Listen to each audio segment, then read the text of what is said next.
Magandang gabi sa ating lahat. Update muna tayo ngayong December 31, 2023, huling araw para sa taong 2023, ngayong araw ng linggo. Sa kasalukuyan ay northeast monsoon o amihan ang nakakaapekto sa may extreme northern Luzon. Kaya inaasahan nga natin yung maulap na papawirin na may mga mahihinang pagbulan dito sa area ng Batanes at sa may Babuyan Island. Samantalang easterlies o yung mainit na hangin galing Karagatang Pasipiko ang nakakaapekto sa nalalabing bahagi ng ating bansa. At dahil nga rin dito sa easterlies, asahan natin yung maulap na papawirin, may mga kalat-kalat na pagulan, pagkidlat at pagkulog dito sa may area ng Catanduanes, Albay at Sorsogon. Para naman sa lagay ng panahon sa may Ilocos Region, Cordillera Administrative Region at nalalabing bahagi ng Cagayan Valley, asahan naman natin partly cloudy to cloudy skies, may mga tsansa na mga mahihinang pag-ulan. Para naman sa Metro Manila at nalalabing bahagi ng ating bansa, partly cloudy to cloudy skies din ating naasahan, pero may mga tsansa pa rin na mga localized thunderstorms.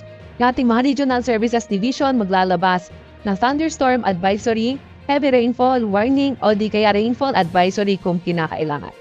Para naman sa lagay ng panahon bukas, unang araw ng taon, January 1, asahan naman natin na posibleng lumakas o epekto ng amihan, kaya inaasahan na nga natin sa may Cagayan Valley maulap na papawirin na may mga pagkulan yung dalahan itong northeast monsoon.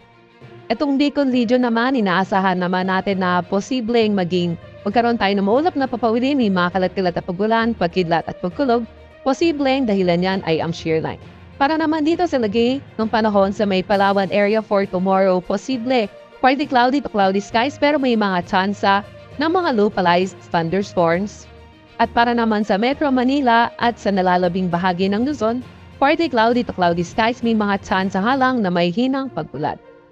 Para naman sa lagay ng panahon for tomorrow, Visayas at Mindanao area, partly cloudy to cloudy skies, may mga tsansa pa nga rin tayo ng mga localized thunderstorms, lalo na sa may silangang bahagi na ating bansa.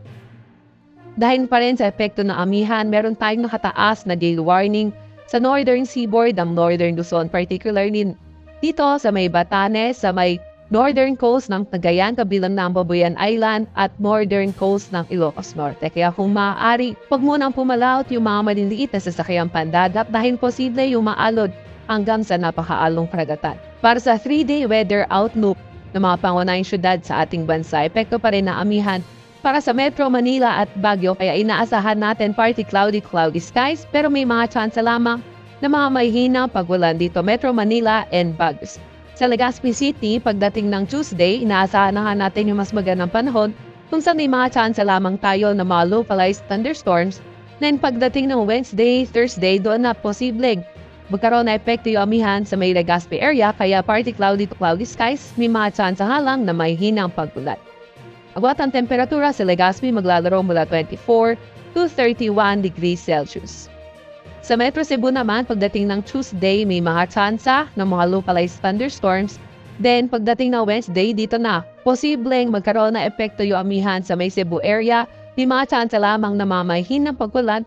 Pero pagdating ng Thursday, posible na ulit yung mga localized thunderstorms. Agwat ang temperatura sa Metro Cebu from Tuesday to Thursday maglalaro mula 25 to 32 degrees Celsius. Sa Metro Davao naman, Tuesday, Wednesday, Thursday, posible pa rin yung mga tsansa ng mga localized thunderstorms, although partly cloudy to cloudy skies condition yung ating inaasahan.